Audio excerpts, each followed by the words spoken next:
My name is Bobby. I am the founder and CEO of Matryzel Consulting.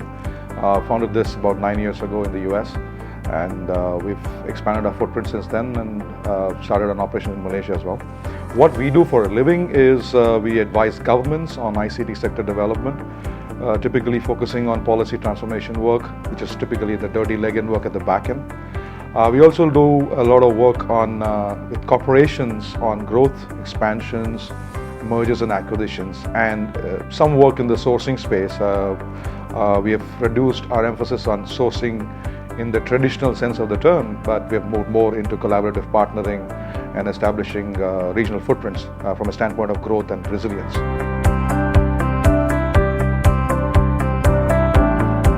Broadly, the marketplace would like to think of sourcing has gone through 4 evolutions, 1.0 through to 4.0. Barring the rhetoric around those numbers, I guess there have been 3 distinct changes or shifts, if you want to call them that. It started with resource and labor arbitrage, primarily from a standpoint of saving costs, and that's what ruled the roost from a north to south trade standpoint. Of course, it's moved down the road in the new millennium towards leveraging the people in developing world, especially in Asia, because of the demographic dividend that we enjoy, while there was a demographic deficit in the Western world. I think that added to the outsourcing marketplace's growth in terms of not just labor arbitrage, but capability arbitrage as well, if you would like to call it that way. Of course, in the last 5 years, and I would not say that economic crisis has actually helped or enabled it, but it probably fast-tracked adoption of a variety of technologies that have come to be quite crucial in transforming organizations, whether it is in the back-end scheme of things or in the front line. But technology has come to become a key enabler and a driver for growth, and that's the third wave of sourcing marketplace, if you like. So given this shift, sitting here today, I would like to think that all of these in retrospect seem to have been extremely marginal improvements, not necessarily game changers.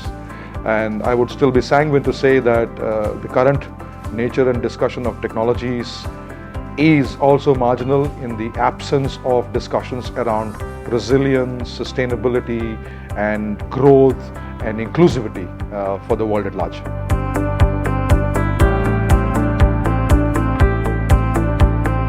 See, markets grow and markets morph over time. Opportunities grow and morph over time.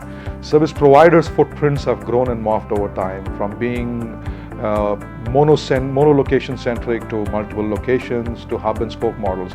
I think most service providers and the locations themselves, for example, Malaysia or Thailand or Indonesia, Philippines, India, all have positioned themselves as the next best alternate to a customer's requirements. Again, like I mentioned a while ago, it was a north-south divide. Of course, the opportunity is way larger, and today there is no longer a discussion around trade between North and South, but it is a trade amongst nations and countries and companies, and doesn't matter where they come from.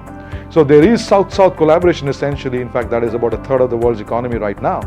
And it's no longer the West being the buyers and the rest being the sellers. I think it's a combination. Everybody's looking to grow and create inclusive economic growth.